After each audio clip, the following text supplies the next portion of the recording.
Now let's take a look at the next question. So the next question says, how do central banks govern the banking industry? Check all that apply. So we can go down the line and see what we think. So one says, by deciding how much banks must keep in reserve. And so we know this is something that the Fed, but central banks like the Fed definitely do. We know that this is regulated through reserve requirements. What percentage of deposits must banks keep in reserve, and the rest can be loaned out to other banks or to other consumers. And so one is going to be true. Two, by overseeing the nation's payment system, and again, we know that this is true. The central banks like the Fed are very involved in the payment system. They're very involved in regulating commercial banks, and so that is something that is definitely going to be marked true as well. Three says by supervising the loan process at banks.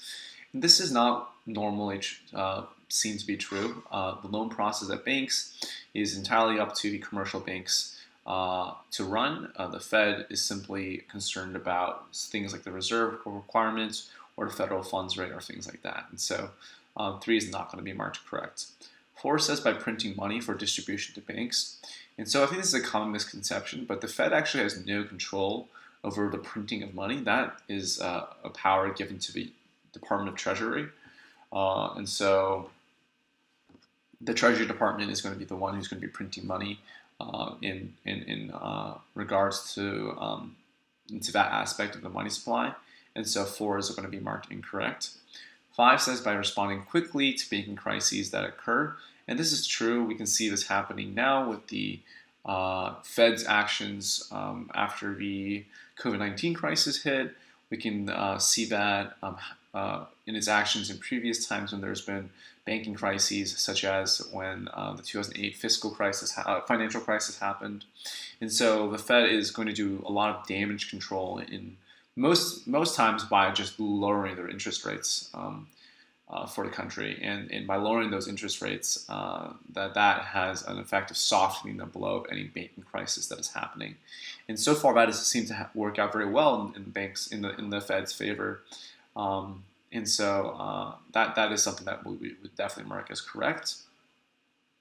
And finally, 6, by auditing banks on current regulations. And again, this is something that is going to be true. The Fed will be involved in making sure that banks are, fulfilling their obligations based on the regulations that the Fed has put in place.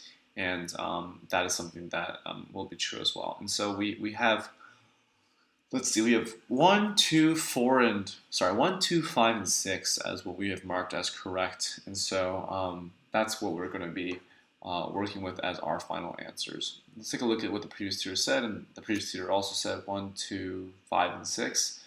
And they said that central banks regulate and supervise the monetary policy of an economy by governing its commercial banking system. They utilize a number of monetary policy instruments to control the level of credit creation and hence the money supply in the market through the banking industry. The central bank determines what portion of deposits must be kept as cash in the vault of a bank as reserves to cater to the day-to-day withdrawal requirements of depositors. The percentage of reserve requirements divided by 1 gives the money multiplier. The central bank oversees the national payment system and aids commercial banks in cases of the financial crisis, and it also audits banks based on current regulations. Yeah, nothing much to add here, so we're going to say good answer, and we can move on to the next question.